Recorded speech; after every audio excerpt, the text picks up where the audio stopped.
So I'm sat here in Tesco car park, as you do, got my laptop, and I've got up a specific chart.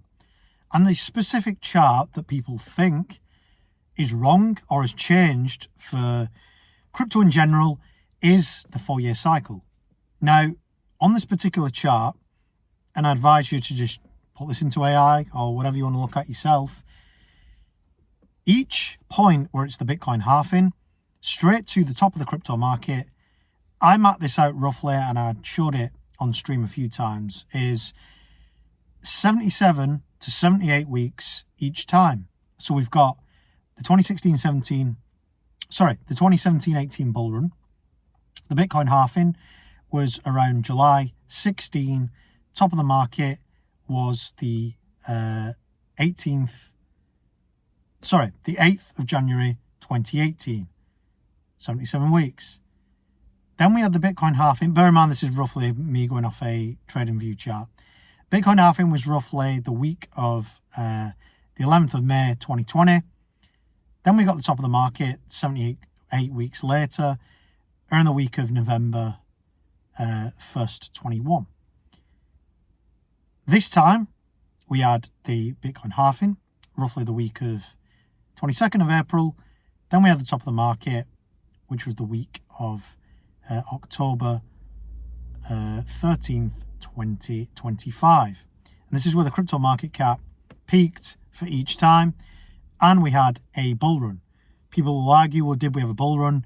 And I always come back with this same thing. Yes, we did, because we had all-time highs on all the top coins. Bitcoin, Ethereum, Solana, XRP, Tron, all the top one coin, which is Bitcoin, and the top 5 altcoins, apart from stable coins, as you look at them now. So what now? I've seen on YouTube today, and I see this when people post this to me all the time, new altcoin season starting, or we've got, a new breakout, this peace deal's in place, so now we're going to the moon, Bitcoin new all-time high. And I just think, well, what kind of market are you in? Because this has played out every single time the same way, right? Every single time. And the unfortunate thing is, people will believe, and I've put this, and I'm going to go through on this live stream that I'm going to do tonight. Time of recording would have been yesterday. The charts don't lie, the price predictions do. So you're going to see at the moment on YouTube the price predictions, which, let's be honest, are laughable. I put this on the Telegram group. And also, there's 3 types of crypto at the moment. People think that altcoin season is going to happen again just because the favorite YouTuber said it, or they think that the coin's going to go to a ridiculous price because the favorite YouTuber said it. Funnily enough, the price predictions never come true. And there are 3 types of coin that you own that you really need to pay attention to, that I've kind of categorized, that I've found over the past 5, 6, 7 years in crypto. You've got your type 1 crypto, and the type 1 crypto is the crypto that is going to do well. How do you know it's going to do well? Because it has done well multiple times. So the evidence is multiple bull runs, new all-time high this time, and generally in the top 100. What are those coins? I've just said 5 of them. Yeah? All have multiple bull runs, all got a new all-time high, still here, still being used, high liquidity in the top 100. Ethereum, Solana, XRP, etc. All new all-time highs, all multiple bull runs, all in top 100, all high liquidity, all being used. Yeah? On a side note, no, we're not going to get all-time highs this year. No, we're not going to get ridiculous prices. And that is what you need to be aware of as we go into what can you actually do this year. Type 2 crypto. The chart looks terrible. You don't need to be an expert to look at it. It's in red, going all the way down. The all-time high was generally a long time ago. And again, just look up EGLD. I always say this. There's so many charts like this. EGLD, VRA, Alluvium. I could just go on and on and on for hundreds and hundreds and hundreds and hundreds and hundreds, thousands of coins that have this chart. right? They've been around for a long time. Their all-time highs maybe 5-6 years ago, the last bull run in 2021, and they're generally now outside the top 100, even farther down, rank 500, you know the score, low liquidity coins. And unfortunately, they've gone. Just face facts, they've gone. The liquidity's gone. No matter what your favourite YouTuber says, they're only doing it to get views or because they can only talk about that coin. Just face up to facts. It's not happening again. The data's there to obviously show that nothing happened in the bull run. Unlike the Type 1 coin, just get over it, unfortunately. Type 3 crypto, recent all-time high, maybe newly launched, generally outside the top 100, and it's the hardest one to judge. What are these coins? Your Caspers, your Ketas that I mentioned before. There's a lot of coins that go into this category. They came out after the last bull run, and they've only had one bull run, which is the one that just went, right? Kita, obviously, I spoke about that coin, that got its all-time high. Casper as well, a bit older, but that had an all-time high.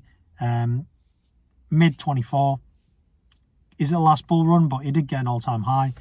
And now, obviously, they're down just like everything else. So the Type 3 coin is hardest to decipher if it's going to do well going forward, because we've only had evidence of one bull run, right? So where does that leave us then? Because everyone thinks that, this time will be different, where they talk about the 4-year cycle's broken, blah, blah, blah. But it isn't, obviously, because if you look at it, all you need to do is look on TradingView, total crypto market cap, and it's the same pattern every time. If that is true then, and looks like it is, we have got till the next halving 2 years, right? So the question is, going back to your coins, if you've got a lot of Type 1 cryptos and you know that it's got the data to back up that it's going to have a new all-time high in the next bull run, what are you going to do about it?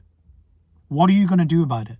Because obviously I teach DeFi, I teach liquidity pools, and that is accumulating more of those same assets to build up more of your portfolio, more of the same Type 1 cryptos, to then have more of it when it peaks in the next bull run, right?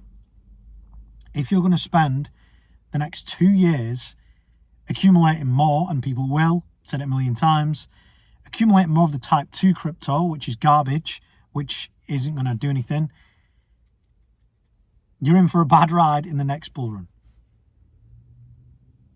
It is also risky if you're going to accumulate the Type 3 cryptos, because it's 50-50 what will happen. There's not enough data to back it up. You've got to have conviction in that. And people will ask me, for example, when they look at a coin like Kita, and they'll say, Matt, do you feel Kita is going to pump in the next bull run? And I'll switch it back to saying, you shouldn't ask me. You should have the conviction in what you're doing. So I've got conviction in what I'm doing. That's why you've seen me in the Ethereum Kita pools that I'm using, accumulating more of it, building up that DeFi portfolio as quick as I can to a 10K from a 4K portfolio, earn that monthly revenue as we go towards the next bull run. There is 0 point in you if you've just got Type 2 cryptos and accumulating more of them. You may as well accumulate monopoly money, because if you're accumulating assets that are just nosediving, you're just wasting your money. Let's be honest with you. So that is it. What are you going to do for the next 2 years? Are you going to accumulate Type 1 cryptos that you know have stood the test of time? Are you going to accumulate more of Type 2 and Type 3, the more risky ones? Are you not even going to do that? Are you literally going to just keep watching the same old BS YouTube videos talking about the bull run next week, altcoin season next week, that never actually comes? Or just cling on to the price prediction of the XRP 10K, the Solana 1K, all these stupid predictions that never ever come true? It's up to you. That's all I'm saying. If you enjoy my content, like, subscribe. See you all very soon.